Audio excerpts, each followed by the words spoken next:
सुप्रभात बच्चों। आज की कक्षा में कक्षा एकादश के छात्र छात्राओं का स्वागत है। बच्चों, आज हम गद्य का दूसरा पाठ आपसे चर्चा करेंगे। उसमें आचार्य महावीर प्रसाद द्विवेदी जिनका महाकवि माघ का प्रभात वर्णन। तो पाठ को शुरू करने से पहले हम थोड़ा महावीर प्रसाद द्विवेदी के बारे में चर्चा करते हैं। बच्चों, खड़ी बेली को गद्य के क्षेत्र में भारतेंदु युग में स्थान मिला था, तो पद्य के क्षेत्र में खड़ी बोली को द्विवेदी युग में महावीर प्रसाद द्विवेदी के नाम पर एक युग ही है, द्विवेदी युग। तो चर्चा हम करते हैं। पहले इनका जीवन परिचय। हिंदी के युग निर्माता साहित्यकार आचार्य महावीर प्रसाद द्विवेदी का जन्म 1864 में रायबरेली जिले के दौलतपुर गांव में हुआ था।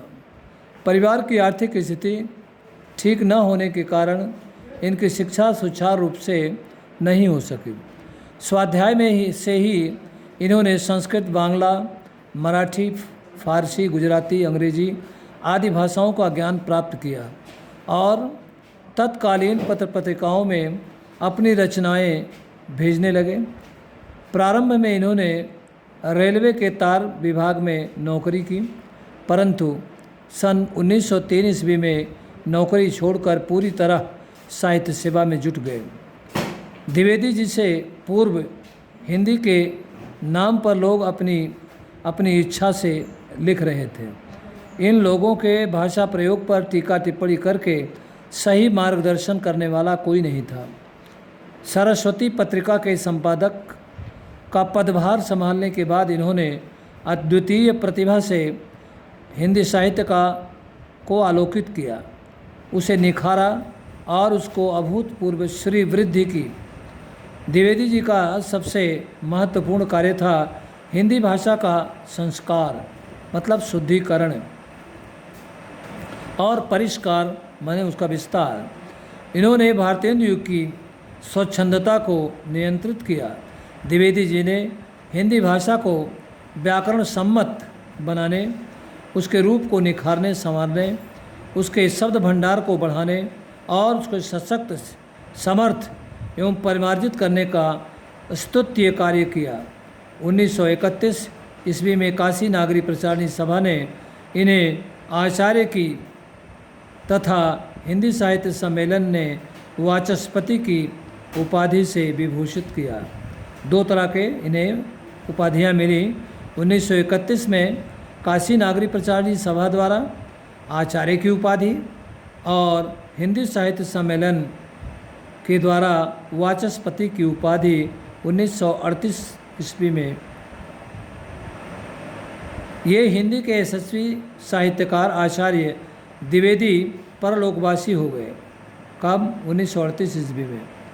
इनकी मृत्यु का समाचार फैलते ही संपूर्ण हिंदी जगत में शोक छा गया। हिंदी द्विवेदी जी की रचना संपदा विशाल है। इन्होंने 50 से अधिक ग्रंथों तथा सैकड़ों निबंधों की रचना की। इनकी प्रमुख कृतियाँ कुछ इस प्रकार हैं। काव्य संग्रह, काव्य मंजूषा। बच्चों, पहले हम इनका संक्षिप्त जीवन परिचय दे दें। नाम आचार्य महावीर प्रसाद द्विवेदी। पंडित राम साय दुबे इनके पिताजी थे। इनका जन्म 1864 ईस्वी में ग्राम दौलतपुर, जिला रायबरेली, उत्तर प्रदेश में हुआ था। प्रारंभिक शिक्षा घर पर ही हुई। संपादन सरस्वती पत्रिका का इन्होंने संभाला। लेखन विधा, निबंध, नाटक और काव्य भाषा अत्यंत प्रभावशाली, साहित्यिक और संस्कृतमयी या संस्कृतनिष्ठ शैली, विविध शैलियों का प्रयोग, प्रमुख रूप से भावात्मक और विचारात्मक शैली का प्रयोग। हिंदी नवरत्न, मेघदूत, शिक्षा, सरस्वती, कुमार संभव, रघुवंश, हिंदी महाभारत आदि। इनका निधन 1938 ईस्वी में। साहित्य में स्थान। हिंदी साहित्य के युग प्रवर्तक साहित्यकारों में से अद्वितीय या एक। आइए हम द्विवेदी जी के इन रचनाओं के बारे में दृष्टिपात करते हैं। ये देखिए अगले पेज पर।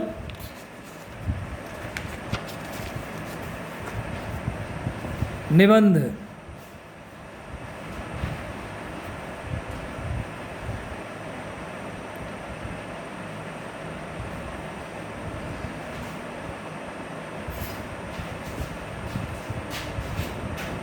निबंध में द्विवेदी जी ने सर्वाधिक निबंध सरस्वती में तथा अन्य पत्र पत्रिकाओं में निबंध संग्रहों में प्रकाशित हुए हैं। आलोचना, नाट्यशास्त्र, हिंदी नवरत्न, रसज्ञ रंजन, साहित्य शिखर, विचार विमर्श, वाग विलास, साहित्य संदर्भ, कालिदास और उनकी कविता, कालिदास की निरंकुशता आदि।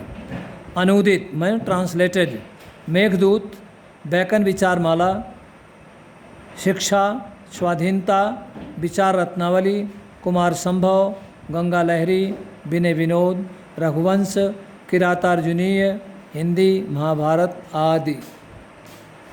संपादन, सरस्वती पत्रिका का संपादन किया और विविध में जल चिकित्सा, संपत्ति शास्त्र, वक्तृत्व कला आदि। अन्य विशिष्ट रचनाएं, अद्भुत आलाप, संकलन, हिंदी भाषा की उत्पत्ति, अतीत स्मृति आदि। द्विवेदी जी हिंदी भाषा के सच्चे आचार्य थे। वे संस्कृत भाषा के भी पंडित थे।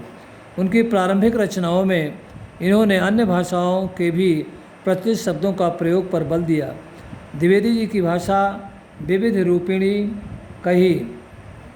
रूपिणी है। कहीं इनकी भाषा बोलचाल के बिल्कुल निकट है तो कहीं शुद्ध साहित्यिक और क्लिष्ट संस्कृतमयी। द्विवेदी जी की भाषा का प्रभावशाली बनाने की दृष्टि से संस्कृत की सूक्तियों का प्रयोग किया गया। साथ ही लोकोक्तियों और मुहावरों में से भी यथास्थान भाषा का श्रृंगार किया गया। वे विषय के अनुसार भाषा का सफल प्रयोग करते थे।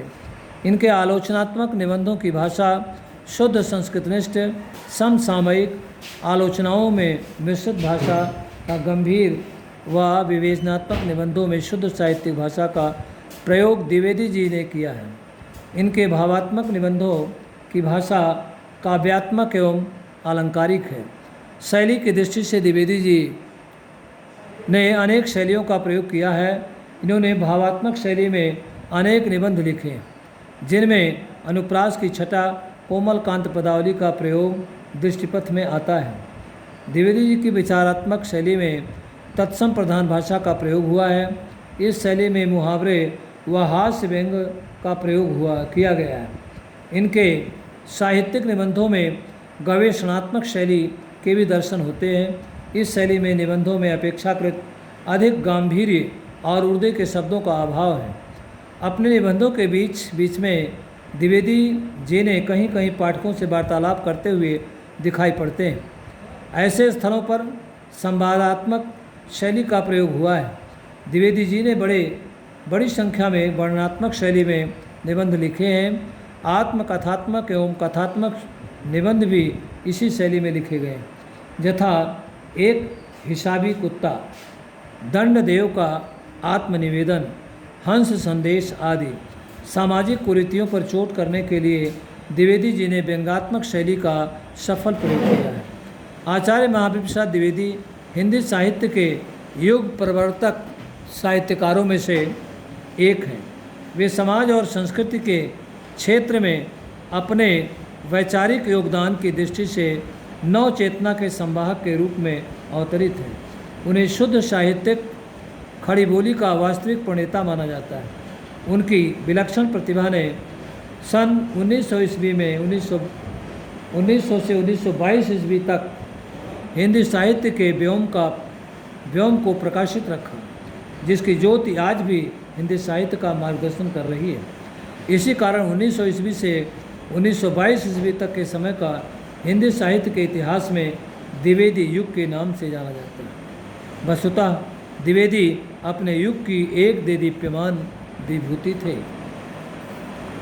बच्चों, अब हम अगले पेज पर देख रहे हैं इनका निबंध है महाकवि माघ का प्रभात वर्णन। प्रभात, जहाँ रात्रि की समाप्ति और दिन का शुभारंभ दोनों के बीच का समय ही प्रभात कहलाता है। महाकवि माघ का प्रभात वर्णन। ये महाकवि माघ कौन थे, इसके बारे में थोड़ा आपको बता दें। माघ संस्कृत साहित्य के बहुमुखी प्रतिभा के धनी कवि माने जाते हैं। कहा जाता है कि उपमा कालिदासस्य भारवे अर्थ गौरवम दंडिना पद लालित्यम माघे संति त्रयो गुणा। कहा जाता है कि माघ में पद लालित्य, उपमा, अर्थ, गौरव, ये तीनों तरह के गुण विद्यमान थे। वे अपने आप में बेजोड़ लेखक माने जाते हैं। पाठ के परिचय के रूप में इन्होंने थोड़ा सा संकेत दिया है। द्विवेदी जी के प्रस्तुत निबंध महाकवि माघ का प्रभात वर्णन में महाकवि माघ के प्रभात वर्णन के सुंदर स्थलों को चित्रित करने का प्रयास किया गया। प्रकृति वर्णन को समृद्ध बनाने में महाकवि माघ का संस्कृत साहित्य में अद्वितीय स्थान है। माघ के संबंध में कहा भी गया है, माघे संत त्रयो गुणा। मैंने जस्ट अभी आपको पहले बताया कि माघे संत त्रयो गुणा। यहाँ त्रयो गुणा से तात्पर्य उपमा, अर्थ गौरव और पदलालित्य। पूरा श्लोक मैंने आपको पढ़कर सुनाया था।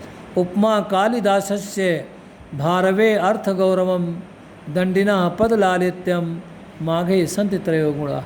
उपमा के क्षेत्र में कालिदास, अर्थ गौरव के क्षेत्र में भारवी और पद लालित्य के क्षेत्र में दंडी, ये तीनों की विशेषताएं माघ में इकट्ठे हमको देखने को मिलती। अर्थ गौरव पद लालित्य से प्रस्तुत निबंध में सूर्य, चंद्रमा एवं नक्षत्रों का अत्यंत सुंदर वर्णन है। मानवीकरण के सहारे इन्होंने उनकी क्रीड़ाओं का सजीव रूप चित्रित किया है। रात अब बहुत ही थोड़ी रह गई, मतलब रात्रि का अंतिम पहर, रात बीतने वाली है और सुबह होने वाला है।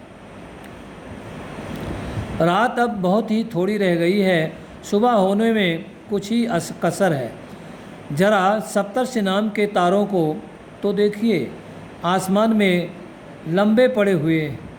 उनका पिछला भाग तो नीचे की ओर झुका सा है और अगला ऊपर को। वही उनके अधोभाग में छोटा सा ध्रुव तारा कुछ कुछ चमक रहा है। सप्तर्षियों का आकार गाड़ी के सदृश है, ऐसी गाड़ी के सदृश जिसका जुआ ऊपर की ओर उठ गया। इसी से उनके और ध्रुव तारों के दृश्य को देखकर श्री कृष्ण के बालपन की एक घटना याद आ जाती है। शिशु श्री कृष्ण को मारने के लिए एक बार गाड़ी का रूप बनाकर सकटासुर, सकट का मतलब होता गाड़ी, सकटासुर नाम का एक दानव उनके पास आया। श्री कृष्ण ने पालने में पड़े खेलते खेलते उसे एक लात मार दी। उसके आघात से उसका अग्रभाग ऊपर की ओर उठ गया और पश्चात भाग खड़ा ही रह गया। श्री कृष्ण उसके तले आ गए। यही दृश्य इस समय सप्तर्षियों की अवस्थिति का है। वे तो कुछ उठे हुए से लंबे पड़े हैं, छोटा सा ध्रुव उनके नीचे चमक रहा है। पूर्व दिशा रूपिणी स्त्री की, यहाँ मानवीकरण का सहारा लिया गया कि पूर्व दिशा रूपिणी स्त्री की प्रभा उस समय बहुत ही भली मालूम होती। वह हंस सी रही, वह यह सोचती सी है कि इस चंद्रमा ने जब तक मेरा साथ दिया, जब तक यह मेरी संगति में रहा, तब तक उदित ही नहीं रहा। उसकी दीप्ति भी खूब बढ़ी, परंतु देखो वहाँ अब पश्चिम दिशा रूपिणी स्त्री की तरफ जाते ही हीन दीप्ति होकर, माने कम आभा या चमक वाला होकर पतित हो रहा है, माने नीचे की तरफ गिर रहा है। इसी से पूर्व दिशा चंद्रमा को देख प्रभा के बहाने ईर्ष्या से मुस्का रही है, परंतु चंद्रमा को उसके हंसी मजाक का जो कुछ परवाह नहीं, वह अपने ही रंग में मस्त मालूम पड़ता है। अस्त समय होने के कारण उसका बिंब भी लाल है, पर किरणें उसकी पुराने कमल की नाल के कटे हुए टुकड़ों के समान सफ़ेद हैं। स्वयं सफ़ेद होकर भी बिंब की अरुणता के कारण वे कुछ कुछ लाल भी हैं। कुमकुम मिश्रित सफ़ेद चंदन के सदृश इन्हीं लालिमा मिली हुई सफ़ेद किरणों से चंद्रमा पश्चिम दिग्वधू का श्रृंगार सा कर रहा है। उसे प्रसन्न करने के लिए उसके मुख पर चंदन का लेप सा समा रहा है। पूर्व दिग्वधू के द्वारा किए उपहास की तरह उसका ध्यान ही नहीं। जब कमल शोभित होते हैं तब कुमुद नहीं। बच्चों, कुछ ऐसी विसंगतियां हैं जिन विसंगतियों को हम आए दिन लोक जीवन में देख सकते हैं। वे विसंगतियां कुछ इस तरह हैं, जैसे बरसात अधिक होती है तो बरसात अधिक होने के कारण वर्षा के जल को प्राप्त करके वनस्पतियां हरी भरी हो जाती हैं। माली का बगीचा हरा भरा हो जाता है, वो बेहद खुश हो जाता है। और दूसरी तरफ कुम्हार नाखुश हो जाता है, उसने मेहनत करके जो बर्तन बनाए थे वो बर्तन गल गए। तो एक तरफ माली बगीचे को हरा भरा देखकर खुश होता है और दूसरी तरफ कुम्हार बर्तन गल जाने से दुखी होता है। तो भगवान भी सबको एक साथ खुश नहीं कर सकता, फिर प्रकृति कैसे कर सकती। आप यहाँ कितना सुंदर वर्णन है। एक ऐसा वक्त है कि अभी सूर्योदय हुआ नहीं, सूर्योदय होने वाला है और रात बीतने वाली है। बीच के समय प्रभात का वर्णन है और सूर्योदय के वक्त कमल खिलता है और कुमुद बंद हो जाता है। अब सूर्योदय कमल के लिए तो बेहतर है। कमलिनी कुलवल्लभ की प्रभा, कमलिनी कुलवल्लभ भगवान सूर्य को कहा जाता है। रात में कुमुद खिलता है और सूर्योदय होने पर वह बंद हो जाता है। उसी तरह सूर्योदय होने पर कमल खिलता है और सूर्यास्त होते ही वो भी बंद हो जाता है। तो कहने का तात्पर्य, सभी को एक साथ हम खुश नहीं कर सकते। तो प्रकृति नहीं कर सकती, भगवान नहीं कर सकते, बारिश नहीं कर सकते, तो आम इंसान की तो बात ही अलग। आइए देखते हैं, अंतिम पैराग्राफ से है। जब कमल शोभित होते हैं माने खिलते हैं, तब कुमुद नहीं, उस समय कुमुद का फूल नहीं। कुमुद जिसका रंग सफ़ेद होता है तालाब में खिलता है। और जब कुमुद शोभित होते हैं तब कमल नहीं। रात्रि के समय जब कुमुद खिला हुआ दिखाई देता है तो उस समय कमल बंद रहता है। दोनों की दशा बहुधा एक सी नहीं रहती। दोनों की दशा बहुधा माने अनेक प्रकार से एक जैसी नहीं रहती, परंतु इस समय प्रातःकाल दोनों में तुल्यता देखी जाती है। लेकिन यहाँ पर लेखक कहता है कि सुबह में दोनों में समानता थोड़े वक्त के लिए देखी जाती है। वो क्या है दोनों में समानता? कि इधर कुमुद बंद होने को है, पूरा बंद नहीं हुआ, और उधर कमल विकसित होने को है। दोनों एक ही दृश्य देख रहे हैं और दोनों के आसपास भंवरे गुंजार कर रहे हैं। दोनों के प्रति भंवरे गुंजार के माध्यम से अपना अनुराग, अपना प्रेम प्रकट कर रहे हैं। जब कोमल शोभित होते हैं तब कुमुद नहीं, और जब कुमुद शोभित होते हैं तब कमल नहीं।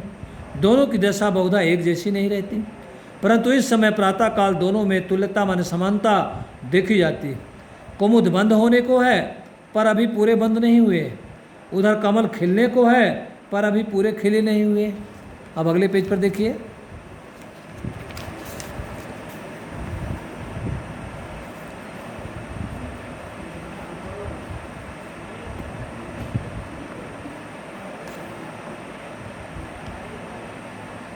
हाँ की शोभा आधी रह गई है और दूसरे की आधी ही प्राप्त हुई है।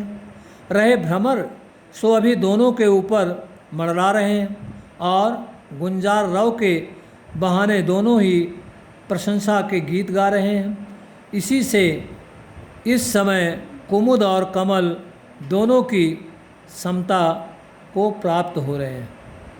मतलब प्रभात के वक्त रात बीत गई है, सुबह हो गई है, दिन अभी निकला नहीं है, तो उस समय कुमुद बंद हो रहे हैं और उस समय कमल खिल रहे हैं। तो दोनों की स्थिति एक जैसी, भंवरे दोनों के ऊपर गुंजार कर रहे हैं और दोनों पूर्ण रूप से न विकसित हैं न पूर्ण रूप से बंद हैं। तो इस समय दोनों में समानता देखी जा सकती है। सायंकाल जिस समय चंद्रमा का उदय हुआ था उस समय वह बहुत ही लावण्यमय था, लावण्यमय सौंदर्य से परिपूर्ण। क्रम क्रम से उसकी दीप्ति, उसकी सुंदरता और भी बढ़ गई। वह ठहरा रसिक। उसने सोचा यह इतनी बड़ी रात यूँ ही कैसे कटेगी। लाओ खिली हुई नवीन कुमुदनियों, काकाबेलियों के साथ हंसी मजाक ही करें। अतएव वह उनकी शोभा के साथ साथ हास परिहास करके उनका विकास करने लगा। इस तरह खेलते कूदते सारी रात बीत गई। वह थक भी गया, शरीर पीला पड़ गया, कर किरण जाल स्रस्त अर्थात शिथिल हो गए। इससे वह दूसरी दिगंगना पश्चिम दिशा की गोंद में आ गिरा। यह शायद उसने इसलिए किया कि रात भर के जगे हैं, लाओ अब उसकी गोंद में आराम से सो जाए। अंधकार के विकट बैरी महाराज अंशुमाली, भगवान सूर्य को अंशुमाली कहते हैं। अंशु में समास आपका बनेगा, अंशु हैं मालाएं जिनकी, किरणें जिनकी मालाएं हैं, अर्थात भगवान सूर्य। अंधकार के विकट बैरी महाराज अंशुमाली अभी तक दिखाई भी नहीं दिए।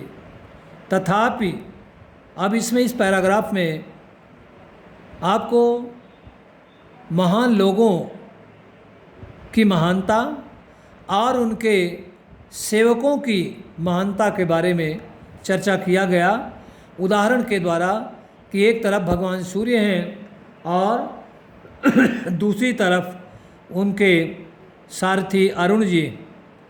भगवान सूर्य के आने से पहले ही वो उनका रास्ता क्लियर कर देते हैं। अंधकार के विकट बैरी महाराज अंशुमाली अभी तक दिखाई भी नहीं दिए, तथापि उसके सारथी अरुण ही ने उनके अवतीर्ण होने से पहले ही थोड़े ही नहीं समस्त तिमिर का समूल नाश कर दिया। बड़े पेड़ की बड़ी छाया, भगवान सूर्य जैसा महान और उनका सारथी अरुण। भगवान सूर्य अभी आए भी नहीं कि अरुण ने सारे अंधकार समूह को नष्ट कर दिया। बात यह है, जो प्रतापी पुरुष अपने तेज से अपने शत्रुओं को पराभव करने की शक्ति रखते हैं, माने पराजित करने की सामर्थ्य रखते हैं, उनके अग्रगामी सेवक भी कम पराक्रमी नहीं होते।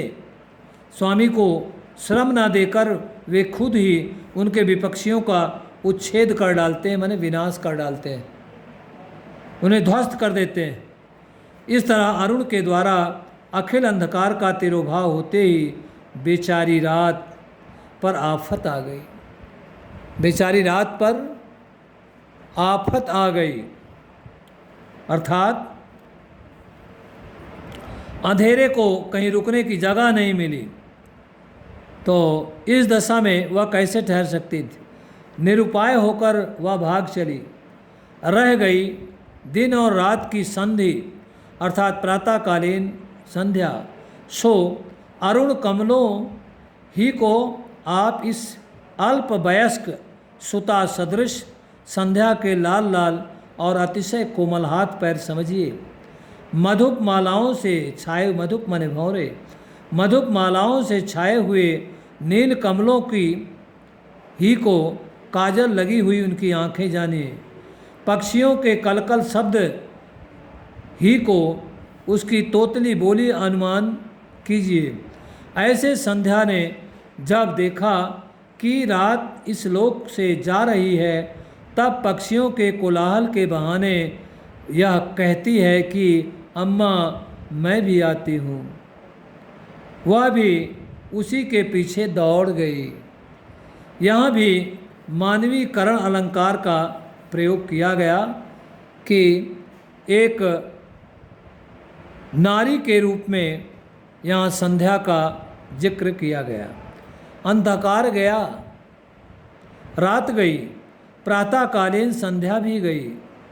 विपक्षी दल के एकदम ही पैर उखड़ गए। तब रास्ता साफ देख वासर विधाता, वासर माने दिन, विधाता भगवान भास्कर, भास माने होता चमक, कर माने किरण, भगवान भास्कर ने निकल आने की तैयारी की। कुलिश पाणी, कुलिश माने वज्र, पाणी इंद्र की पूर्व दिशा में, मतलब वज्र को हाथ में धारण करने वाले भगवान इंद्र की दिशा पूर्व दिशा में नए सोने के समान उनकी पीली पीली किरणों का समूह छा गया। उनके इस प्रकार आविर्भाव से एक अजीब ही दृश्य दिखाई दिया। आपने बड़वा नल का नाम सुना ही होगा। बड़वा नल के प्रसंग में बच्चों आपको बता दें, अग्नियाँ 3 प्रकार की होती हैं, दावा नल, बड़वा नल और जठरा नल। दावा नल जंगल की आग को कहा जाता है और बड़वा नल समुद्र की आग को कहा जाता है, और जठरा नल जिसे हम जठराग्नि भी कहते हैं, पेट की आग को कहा जाता है। कितना हम ठंडा पानी पिए, ठंडा पेय पदार्थ पिए, पेट की आग कभी बुझने का नाम नहीं लेती। आपने बड़वा नल का नाम सुना होगा। वह एक प्रकार की आग है जो समुद्र के जल को जलाया करती है। सूर्य के उस लाल पीले किरण समूह को देखकर ऐसा मालूम होने लगा जैसे वही बड़वाग्नि समुद्र का जलराशि को जलाकर त्रिभुवन को भस्म कर डालने के इरादे से समुद्र के ऊपर उठ आई। धीरे धीरे दीननाथ का बिंब क्षितिज के ऊपर आ गया, मतलब दीननाथ, दिन के स्वामी भगवान सूर्य। तब एक और ही प्रकार के दृश्य के दर्शन हुए। ऐसा मालूम हुआ जैसे सूर्य का वह बिंब एक बहुत बड़ा घड़ा है और दिग्वधुएं, दिशा रूपी वधुएं जोर लगाकर समुद्र के भीतर से उसे खींच रही हैं। सूर्य की किरणों ही को आप लंबी लंबी मोटी मोटी रस्सियाँ समझिए। उन्हीं से उन्होंने बिंब को बांध सा दिया और खींचते वक्त पक्षियों के कलरों के बहाने वे यह कहकर शोर मचा रही हैं कि खींच लिया है, कुछ ही बाकी है, ऊपर आना ही चाहता है, जरा और जोर लगाओ। इस तरह से सूर्योदय होने को है और भगवान सूर्य के आगमन से पक्षियों की चहचहाहट मानो उनका स्वागत कर रही है। तो इस तरह बच्चे हमने चर्चा किया कवि माघ का प्रभात वर्णन के बारे में। महावीर प्रसाद द्विवेदी जी ने जो निबंध लिखा उसके बारे में हम चाहेंगे कि आप इस प्राकृतिक नियम को अवश्य हृदय से स्वीकार करिए कि यदि ईश्वर सबको एक साथ खुश नहीं कर सकता तो भला मनुष्य सबको एक साथ खुश कैसे कर पाएगा। पानी ज़्यादा बरसेगा, कुम्हार गाली देगा, उसका बर्तन गल गया, माली आशीष और दुआएं देगा क्योंकि उसके बगीचे हरे भरे हो गए। उसी तरह यहाँ दृष्टांत दिया माघ कविवाला कि रात में चांद की चांदनी का संपर्क प्राप्त करके कुमुद खिला हुआ था, और जैसे सूर्योदय का आभास प्रभात काल में होता है कि तत्काल ही वो बंद हो जाता है और उस समय कमल खिल जाता है। लेकिन प्रभात वो बेला बताई गई कि यहाँ कुमुद बंद होने को है और कमल खिलने को है।